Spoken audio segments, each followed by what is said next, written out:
like perhaps we could have an outing, get ourselves enjoying in the halal way. We have lots of things that take place there, like the netball.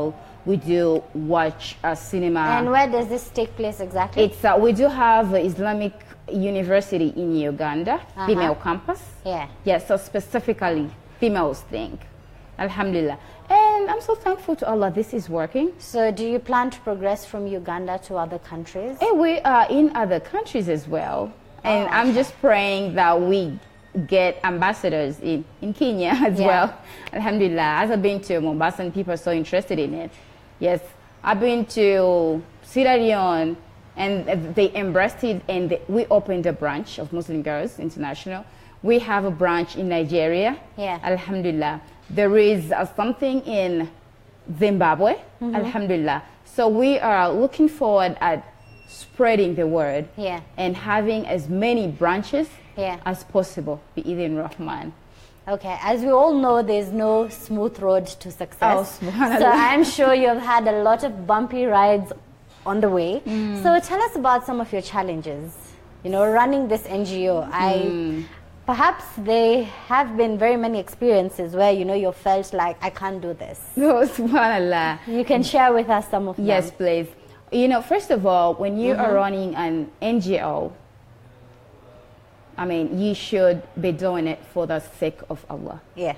Yes, because there's so many challenges. People will talk, trust me, no matter how good you are, someone will always pin you out like you're bad. It's not your fault though. I mean, you should stay good. So apart from the words, the finances themselves. You know, people are not, I don't know what is it like, what it is like. Maybe the first people who went into charity spoiled everything. So lately, it's not really easy to get someone, you know, giving into charity. Like they could do it for the first time, and then the next time you don't have to get to them again. I mean, they just feel like you are bugging them. I mean, and for those who have to give into charity, because as I speak, we don't have stable, I should call them stable, like, you know, people taking on the organization, like, we will sponsor you. No, we just get these grants and donations from the people, but, you know, they are unreliable. They could help out this time and then the next time they don't, so you can't rely on them. Though I just believe there's so many times, like, you can feel you're tired, like, subhanAllah, what should I do? But then this is a call from Allah. When you are doing everything for the sake of Allah, then you have to call on upon Him, where things, you know, sometimes you get stuck and you just want to do something. For example, we do have a charity calls that we're doing every last Saturday of the month. This is MGI Kids Feast, whereby we're cooking for the vulnerable, desperate kids, especially in the Islamic areas. We cook for them. And we feast with them. Oh, mashallah, we play with them. We laugh and smile with them. We pray with them. This is so lovely. But, you know, sometimes you get stuck. You need the food. You need the drinks.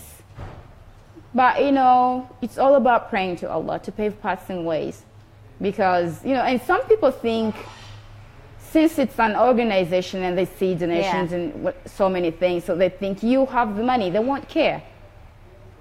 They won't even bother, no matter how much you try. They're just like, you can use what you already have or what some other people are giving you, not knowing you don't have the funds. So those are some of the challenges. And then the other challenges, especially, you know, for the dawah, alhamdulillah, I'm so thankful to Allah. It's positive. I mean, the girls listen, the women, they do love dawah, because we're doing it on seminar basis, conventions, conferences, and then going to schools, alhamdulillah. So we're not facing so many challenges there. But then with charity, sometimes you get into a place and someone is, you know, people are just, they're not happy. I mean, they feel like you must be giving them less than what they should get. Actually, they think you're benefiting from them. Because, you know, we have to document these things, like take pics. Definitely you have to show the people who are donated into charity what you're doing and what you've done with their investments. So some people are just like, they're not comfortable. It's just like, if she is spending like 500,000 shillings, that means she must have got like 2 million. So she's benefiting from us. You know, we face a lot of problems of that kind. But alhamdulillah, we're so thankful to Allah. I told you in the first place that you're doing this for Allah. For Allah's sake, you know. So you don't have to focus on what people think and what people say.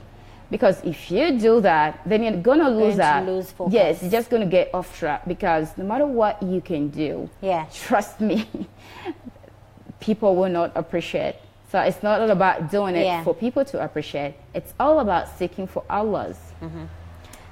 For impressing Allah. Yeah, alhamdulillah. As an international motivational speaker and a writer, have you written any books so far? Okay. Thank you for that question. Then that gets me talking about my upcoming book. Well, actually, I do have quotes. I'm a writer, like the passages. Then I'm coming up with something really big. You know, I'm just praying to Allah. This will be ready. I'm cooking it up. We'll be ready by Women's Day. This Women's Day, the 8th. Mashallah. Mashallah. Nice. Is the strength of a woman. Yes, may Allah accept. It's going to be one of its kind. Ameen. It's got lots in it. And I just feel this is an ideal for every woman in the world. Once it's out, once it's published, where can they get to read it? Where can we get to buy it from? Yes, we are still looking into that. So because we feel like you can't be getting to Uganda to get it or access it. So we shall be having different branches in different countries. Inshallah. Who knows, I could even have it translated in Kiswahili. And so we can bring so that and then many people can get to read it. Inshallah. So we can also bring it to Kenya and launch it. How supportive has the Muslim community been in your venture? Sincerely speaking, it hasn't. People haven't been so supportive. Yeah, you know how it is with our people. Alhamdulillah. Yeah, some people like what I'm doing, but they keep in the back audience, like they'll send you messages, especially on social media. We do like what you're doing. Thank you. Keep up the good work. But they don't even like your posts. They don't even, you understand? Yes. I just feel like had this been something for non-Muslims, I mean, something that is not got to do with Islam, it would have been at its highest peak. Like it would have been shining much more than it is. The people, you know, different people have different perception. They see you're a woman. They feel like you shouldn't be there. Your voice shouldn't be heard.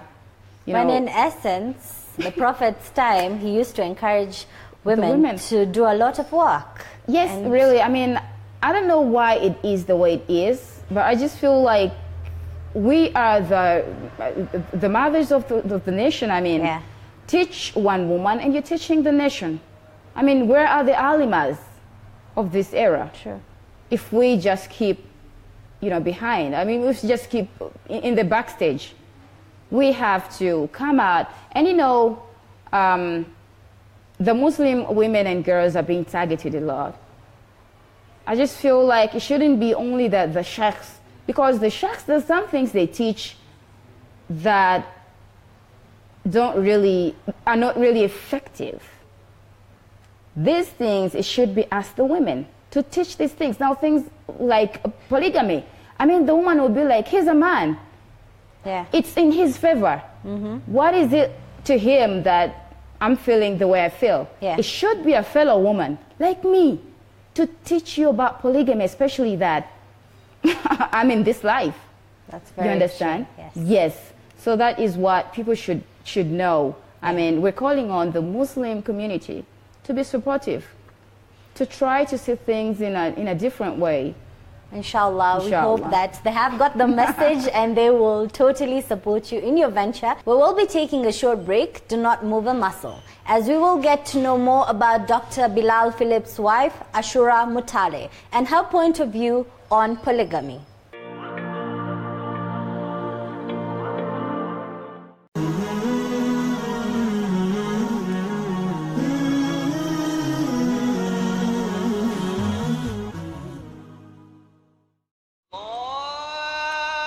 أذكار الأذان. يقول مثل ما يقول المؤذن، إلا في حي على الصلاة وحي على الفلاح، فيقول: لا حول ولا قوة إلا بالله. ويقول: وأنا أشهد أن لا إله إلا الله وحده لا شريك له، وأن محمدًا عبده ورسوله. رضيت بالله ربا، وبمحمد رسولا، وبالإسلام دينا. يقول ذلك عقب تشهد المؤذن.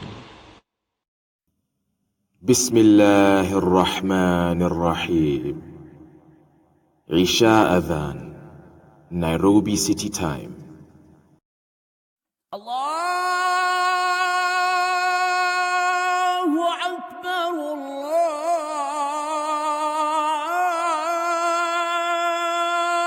الله أكبر.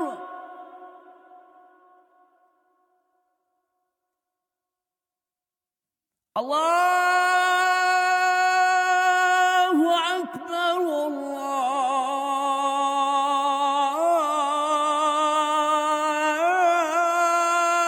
الله أكبر.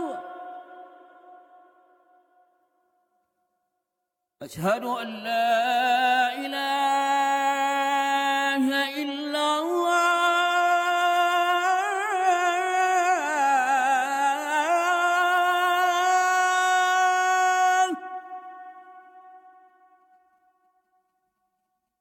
أشهد أن لا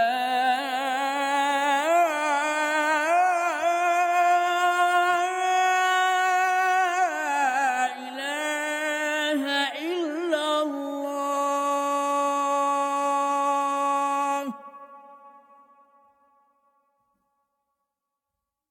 أشهد أن محمدًا رسول الله.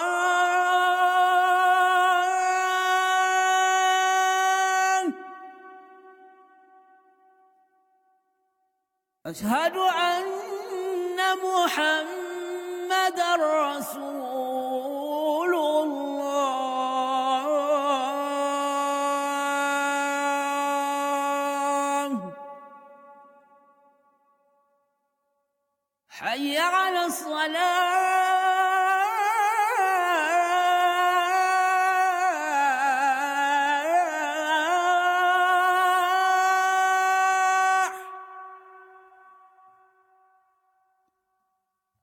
حي على الصلاة.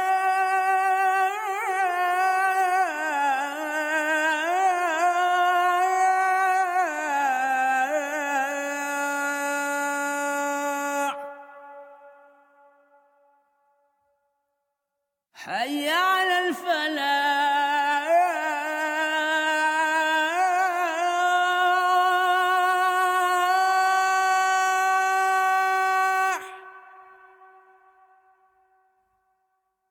حي على الفلاح.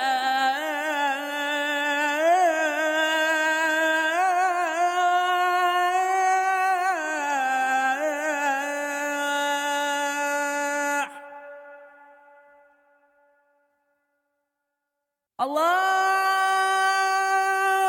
أكبر،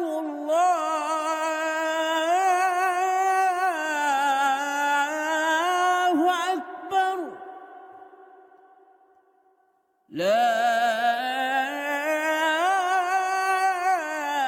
إله إلا الله.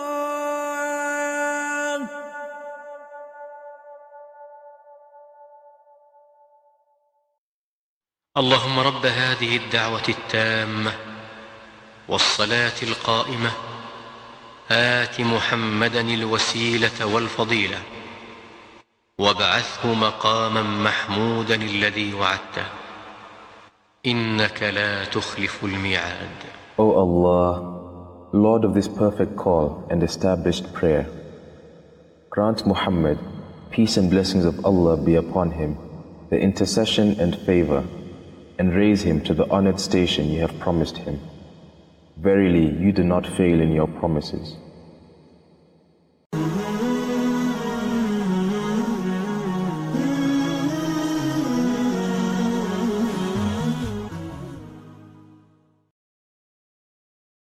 Up next.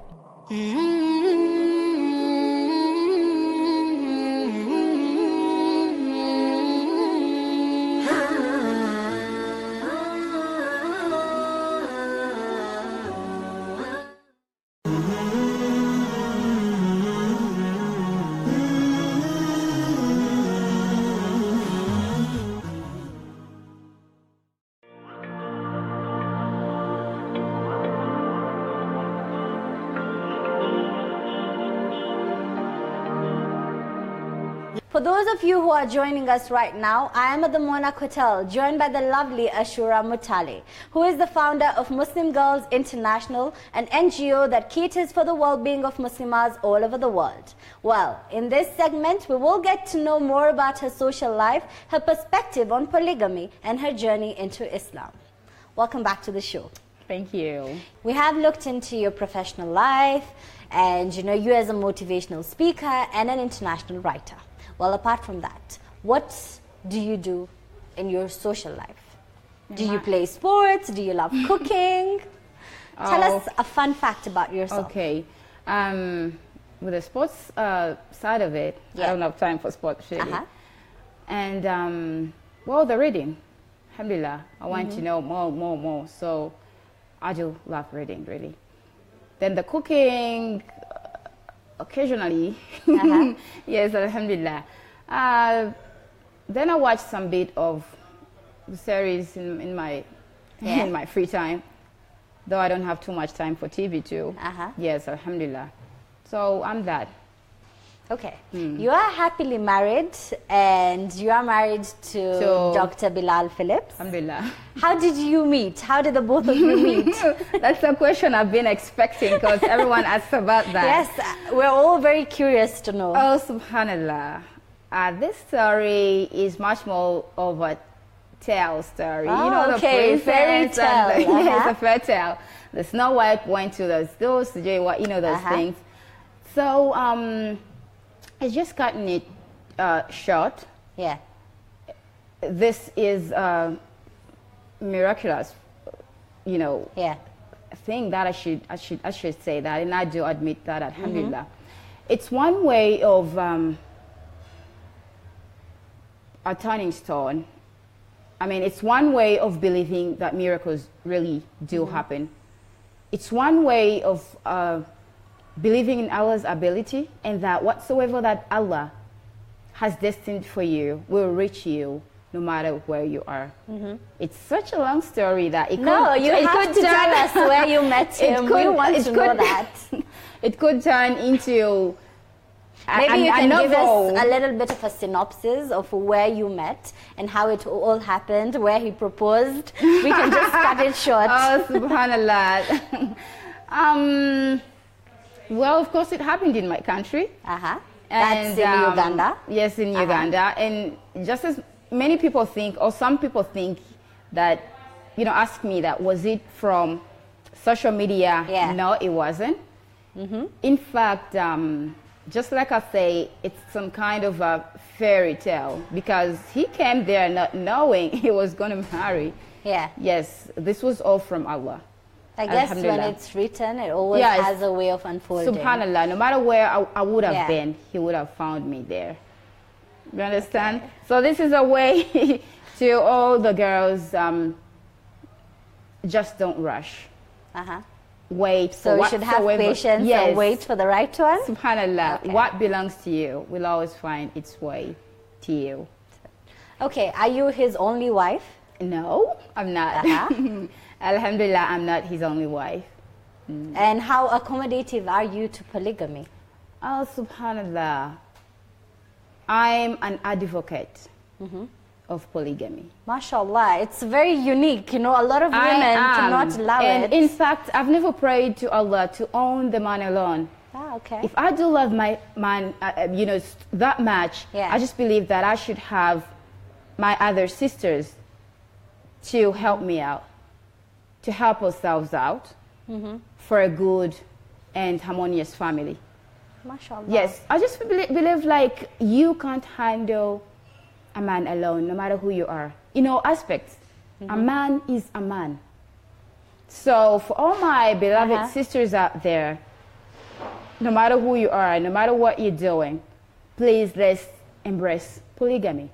Allah loves us so much that He can never set for us enemies. Or else, if co-wife sisters would be our enemies, then Allah wouldn't go, we wouldn't have that verse, like, go for 2, 3, or 4. Look at your other co-wife sister as a helper, someone who is, helping you out. Yeah. It's so hectic. I just can't imagine. I can just have those pictures. I've never imagined myself like being number one. I'm having him alone. No way. I've always prayed. You actually think that sharing is caring? Subhanallah. Okay. Yes, I do have the perspective in my mind, and I'm praying to Allah to use me so that I can spread the word and make the women, the Muslims, see the precious gift behind polygamy. MashaAllah. I guess our sisters out there watching, well, you should embrace polygamy as our sister here. And I'm so thankful that I'm in polygamy, because sometime back before I got married, I used to teach about it, because that's what I really felt. And the questions could come out like, are you married? So I went, oh. No. So they were like, see, you can't teach us about polygamy if you're not married. You don't know what it feels like. The jealousness, the blah, blah, so many things. So at no point in your life have you felt any sort of jealousy? No, jealousness is natural. In fact, it's even emphasized. We should, but we have to control ourselves. The Muslims, although the married Muslim women are always, taking on that side, like, they go beyond. Yeah. They try to refer to the wives of the Prophet ﷺ, that he was jealous. They were jealous as well.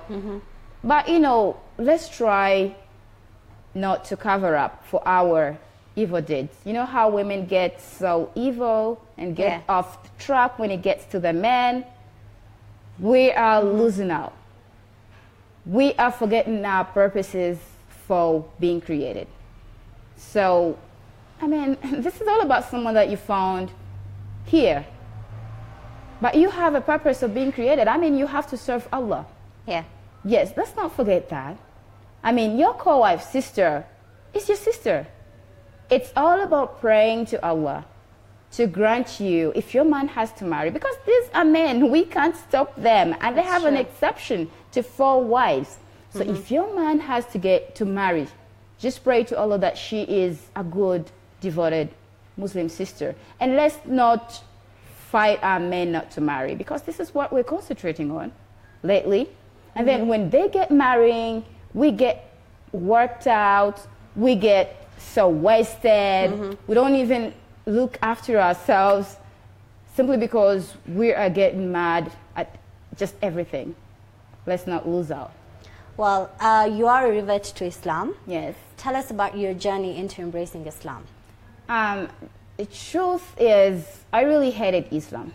I never wanted anything got to do with Islam. To me, Islam just felt like it was a wrong religion by default.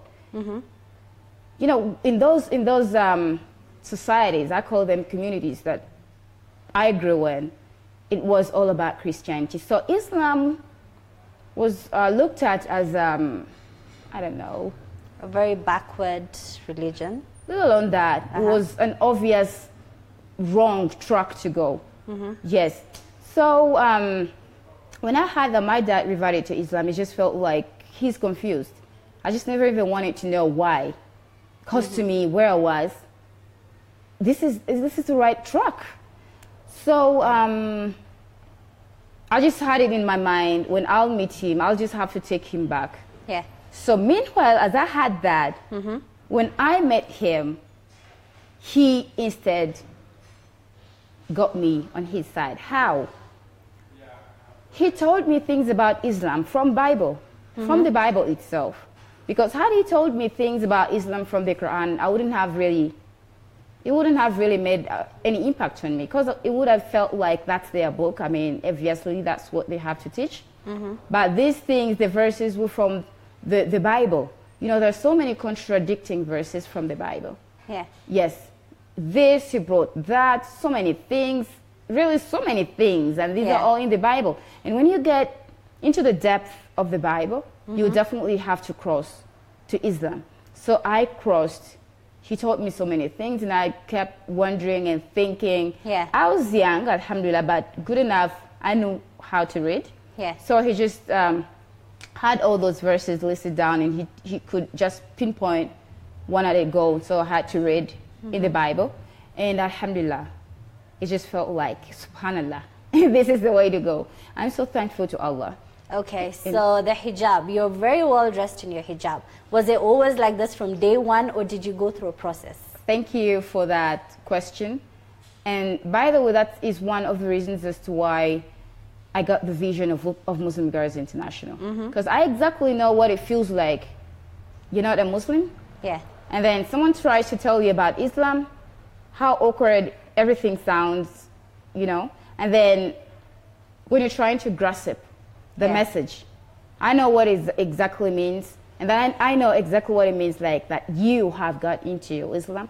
I know what it exactly means that you have gotten into Islam, but then you think your way of dressing is okay.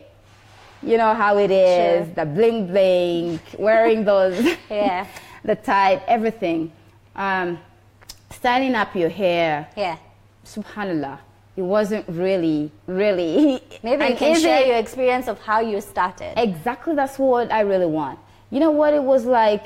Every time I tried on a veil, Yeah. my face looked really funny. I saw my cheeks were getting bigger. So I just felt like, no, I can't put on this. Yeah. It felt funny. So then one time I was window shopping, but you know, the thing that I mastered was the prayer. No matter how skimpy I was dressed in, Yeah. I always carried my big Your veil. salah Yes. and So whenever I had the adhan, I could rush to the mosque and pray. I used to pray 5 times a day, alhamdulillah. So one time, how I really got settling down and feeling like, subhanallah, I think I should change my dressing. Yeah. I was window shopping. So, you know, so dressed up in that, you know, bling bling, whatsoever it is. So then an adhan called, and then I told the man that let me rush off to pray first, and then I'll get back. He said, what? You mean you're a Muslim? With the way I was dressed. With the belt, the bling bling. Yeah. I told him, yes, I'm a Muslim. He was so surprised and said, you mean you're going to pray? I said, yes, here is my veil. So that kept clinging in my mind. It just felt like, oh, subhanallah. I really think I should wear the picture of a Muslimah. Yeah. Little by little, I began tearing the turban, wearing the tie. Of course, you know how it is. Yeah. You want to keep on trend. Straight. You still want to trend? You still want to slay? No, I don't. I don't At that time. Oh, yeah, at that time. At that time, you had not got the hang of it as yet. Subhanallah. Yeah. I really wanted the bling bling so badly, the jewelry. I You wanted had to slay. You had to be a slay queen. So all I know most was I shouldn't show my arms. Yeah. I should wear big, but you know, of course, it had to show some little bit of my figure. I could put on the belt. And then I'm so thankful to Allah how I got wearing this. Yeah. It was my friend. So that's why I do emphasize to all the girls out there, you should mind your friends, the kind of people you associate with. It was my friend. She used to. So little by little, I tried it on, alhamdulillah. And every time I wore the tight hijab and wore the lipstick, the makeup, SubhanAllah, I loved makeup so much that it felt like I can survive without makeup. The makeup, I used to pray to Allah. SubhanAllah, I knew what I was doing wasn't right. You know, making up and looking all so cosmetic.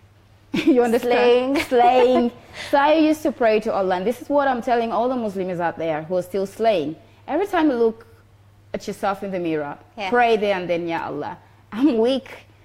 I want to serve you. I want to do things that impress you. I want to get dressing properly. I mean, the right hijab. But I'm weak. I mean, this is, please help me. Help me do what impresses you. Help me just calm down in a good way. SubhanAllah. Allah has the most amazing ways of doing things. It's true. Yes, this is the only way that I got off. Oh, SubhanAllah, or else, how would I get off the lipstick? It made me look so, I just felt like that way, it made me look so beautiful, so slaying, the belts, the bling bling, the tight. But Alhamdulillah, today you're in your full hijab. And I hope girls out there who are still slaying can get one or two. And, you know, even us, you know, it's a process. It's time. You know, you see makeup, you want to go crazy about it. SubhanAllah. But I guess slowly by slowly, we will get to your level, I just believe inshallah. It's one step at a time. Yeah. We first roll, stand, and then. That's why I discourage criticism.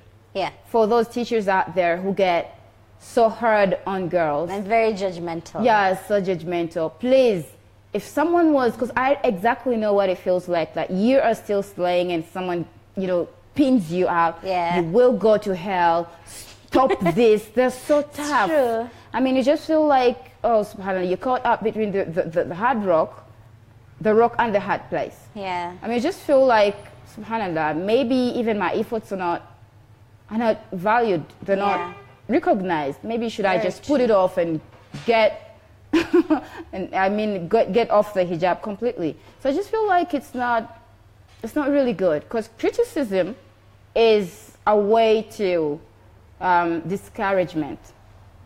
Our beloved Prophet ﷺ used to be, I mean, calm. He taught things very calm, very kind, friendly. Yes. And look at what he did.